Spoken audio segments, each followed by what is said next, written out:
হুগলি জেলা হাসপাতালে জীবনদায়ী oxygen plant. হঠাৎ দেখলে মনে হতে পারে শ্রীহরিকোটার সতীশ ধাওয়ান মহাকাশ গবেষণা কেন্দ্র।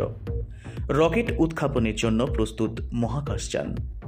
দাঁড়িয়ে দেখলে ভুল ভাঙবে, এটা আসলে বিশালাকার জাম্বো অক্সিজেন সিলিন্ডার। যে সিলিন্ডারে 13,000 লিটার তরল অক্সিজেন জমা থাকবে। রাজ্য সরকারের 50 লক্ষ টাকা খরচে চুঁচুড়া ইমামবাড়া হাসপাতালে তৈরি হয়েছে এই প্রকল্প। হুগলি জেলা হাসপাতাল চুঁচুড়া ইমামবাড়া হাসপাতালে লিকুইড মেডিকেল অক্সিজেন বা এলএমও প্ল্যান্ট বসেছে। এতদিন অক্সিজেনের ছোট ছোট সিলিন্ডার করে গাড়ি করে আনা হতো। এখন জাম্বো সিলিন্ডার থেকে সরাসরি ওয়ার্ডে অক্সিজেন সরবরাহ হবে পাইপ লাইনের মাধ্যমে। এর ফলে বছরে 4 কোটি টাকা সাশ্রয় হবে স্বাস্থ্য দপ্তরের। জেলার মুখ্য স্বাস্থ্য আধিকারিক মৃগাঙ্ক মৌলিকর জানান, অক্সিজেনের চাহিদার কথা মাথায় রেখে স্বাস্থ্য দপ্তরে আবেদন করা হয়েছিল। সেই মতো 50 লক্ষ টাকা বরাদ্দ হয়। তরল অক্সিজেন ট্যাঙ্কারে করে ভরে দিয়ে যাবে, তা 10 দিন চলবে। শেষ হওয়ার আগে আবার রিফিল করা হবে। গাড়ি করে ছোট সিলিন্ডারে অক্সিজেন ভরে আনায় অনেক ঝক্কি ছিল, তা আর পোয়াতে হবে না। যে কর্মীরা অক্সিজেন সরবরাহের দায়িত্বে থাকতেন তাদের আর 24 ঘন্টা সতর্ক থাকতে হবে না। পাইপ লাইন করাই আছে হাসপাতালে, যার মাধ্যমে সরাসরি আইসিইউ ওটি থেকে প্রয়োজনীয় সব ওয়ার্ডে রোগীর বেডে পৌঁছে যাবে অক্সিজেন। এতে করে এককালীন হয়তো কিছু টাকা খরচ হলো, কিন্তু এর ফলে দীর্ঘমেয়াদী সুবিধা হবে। যে সংস্থা এই কাজ করেছে তারাই রক্ষণাবেক্ষণ করবে। এলাকার বাসিন্দা থেকে রোগীর পরিজন সবাই বলেছেন, অক্সিজেনের প্রয়োজন মেটাতে স্বাস্থ্য দপ্তরের এই উদ্যোগ খুবই কাজে লাগবে। করোনাকালে অক্সিজেনের হাহাকার দেখা দিয়েছিল, সেই রকম পরিস্থিতি হলে এবার আর কোনো সমস্যা হবে না। ইমামবাড়া জেলা হাসপাতালে 650 বেড আছে। আগামী দিনে আরও বেড বাড়বে। তখন এই প্ল্যান্ট খুবই কার্যকরী হবে বলে জানান হাসপাতাল সুপার অমিতাভ মণ্ডল।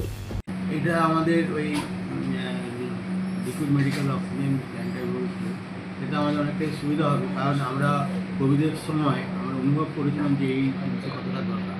কারণ আমাদের দিনকে দিন বিভিন্ন রকমের যে নিউ ডিমান্ড আসছে, বিভিন্ন কখন কী আসবে, সেটার জন্য আমাদের অলরেডি একটা সিসি মানে 100 বেডের একটা বেডের হচ্ছে, সেগুলো আমাদের অক্সিজেন দরকার হবে।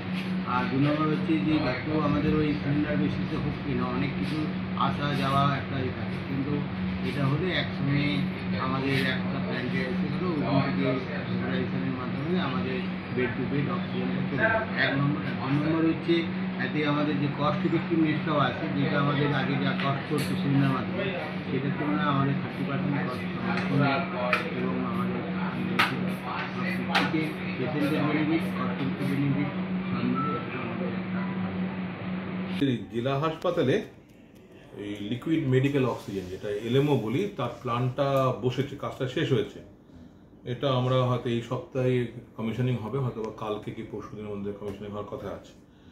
এই প্রজেক্টটা ইমপ্লিমেন্ট করছে এলেনবেরি বলে একটি সংস্থা আছে যারা গ্যাস নিয়ে কাজ করে। This is executed by WBMSCL, আমাদের স্টেট গভর্নমেন্টের যে আছে সেখান থেকে ফান্ডিং হয়ে এই খরচাটা হয়েছে প্রায় 50 লাখের মতো ইনিশিয়াল প্রজেক্টের খরচা, ওই যে প্ল্যানটা বসাতে। আচ্ছা, এটার বৈশিষ্ট্য হচ্ছে আমাদের তো নানা রকম অক্সিজেন সোর্স আছে। একটা হচ্ছে আমাদের প্রথাগত যেটা সিলিন্ডারের মাধ্যমে হয়, যেখানে দের আর ভেরিয়াস টাইপস অফ সিলিন্ডার্স। এখানে বড় সিলিন্ডার যে জাম্বো বলি টাইপ ডি, বা একটু মিডিয়াম সাইজের টাইপ বি আছে। সেখানে আমরা কি করি, এগুলো পোর্টেবল সিলিন্ডার আমরা ভেন্ডাররা সাপ্লাই করে, ফুরিয়ে গেলে নিয়ে যায়, এরকম করে রিপ্লেস করে পাল্টে পাল্টে তারা দেয়। এবং এটা আমাদের হিউম্যান রিসোর্স দিয়ে আবার প্রতিটা ওয়ার্ডে পেশেন্টরা পায়। এবার এর সমস্যা হচ্ছে অনেক সময় ফুরিয়ে যেতে পারে, ডিপেন্ডস করছে কতটা তাড়াতাড়ি অক্সিজেন আমি কী ক্যাপাসিটিতে দিচ্ছি। তারা অনেক সময় ফুরিয়ে গেলে বোঝা যায় না, সেখানে অনেক সময় সমস্যা হয় পেশেন্টের। আর সেই জন্য আমরা কি করি, আজকাল ভালো হসপিটালগুলো যেখানে পেরেছি MGPS বা পাইপ লাইনে করে আমরা অক্সিজেন সাপ্লাই করি। এবার এই পাইপ লাইনের যেখান থেকে সোর্স অক্সিজেন, সেটা হচ্ছে এই বড় জাম্বো সিলিন্ডারগুলো লাগানো হয়। সেখানে ম্যানিফোল্ড থাকে, কোথাও 4x20 বা 10x10 এরকম থাকে। সেখানে হচ্ছে ওই সিলিন্ডারের সঙ্গে অটোমেটিক লাগানো থাকে এই পাইপ লাইনগুলো। সেখান থেকে ফুরিয়ে গেলে কিন্তু সেখানেও সিলিন্ডারগুলো কোনো লোক রাখতে হয়, তারা ওই 1.5 ঘন্টা 2 ঘন্টা পর পর এই সিলিন্ডারগুলোকে তারা পাল্টে আবার ভরা সিলিন্ডার দিয়ে দেয়। আর যখন সিলিন্ডার শেষ হয়ে যায় তখন ওই কোম্পানি থেকে লোক 2 দিন 3 দিন পর পরে নিয়ে যায়। তাই এই যে বারবার করে আসা যাওয়া, কোথাও কোনো কারণে যদি ট্রান্সপোর্টের সমস্যা থাকে বা প্লান্টে যদি অক্সিজেন সাপ্লাই নিয়ে ব্যাহত হয়, তাহলে কি হচ্ছে, পুরো জিনিসটা হ্যাম্পার হয়। লিকুইফাইড তাহলে এটার জন্য যদি আমরা বড় আকারে যদি কোনো একটা অক্সিজেন সাপ্লাই দিতে পারি তাহলে এই সমস্যাটা মেটানো যায়। এটা দুভাবে হতে পারে, একটা হচ্ছে এলএমও লিকুইড মেডিকেল অক্সিজেন, আর একটা পিএসও যেটাতে প্রেশারাইজ, যেটা এয়ার থেকে ফিল্টার করে নেওয়া হয়। অনেক জায়গা আছে সেটা কোভিডের সময় আমাদের বসানো হয়েছিল। সেখানে কি হচ্ছে যে বাতাস থেকে অক্সিজেনটা আমরা নিয়ে নিই, মানে অক্সিজেন নেওয়াতে রেদার বলবো বাতাসে আমাদের তো অক্সিজেন আর নাইট্রোজেন তো মেইন থাকে, নাইট্রোজেনটাকে শুষে নেওয়া হয়। নাইট্রোজেনটা বিভিন্ন কেমিক্যাল আমাদের শুষে কি পড়ে থাকে, অক্সিজেনটা পড়ে থাকে। কিন্তু এতে হচ্ছে পিএসএতে যে অক্সিজেনটা পুরোপুরি 100% পাওয়া যায় না, তার মধ্যে অনেক ইম্পিউরিটিস থাকে। আর হচ্ছে যে ওই প্ল্যান্টটা চলার পরে যদি কোনো কারণে যদি আমার ডিমান্ডটা বেড়ে যায়, তাহলে ধরুন একসঙ্গে হয়তো দেখা গেলো 4টে কি 10টা ভেন্টিলেটর চলছে, পেশেন্টের অনেক জায়গায় বেশি করে অক্সিজেন চালু হয়ে গেল, তাহলে সেই ক্ষেত্রে কেউ সাপ্লাই করতে পারে না, তখন একটা সমস্যা দেখা যায়। তখন অক্সিজেনটা ওই 100% আর হয় না, তখন ওটা কমে যায়, 90%, 85%, 80% অক্সিজেনে চলে আসে।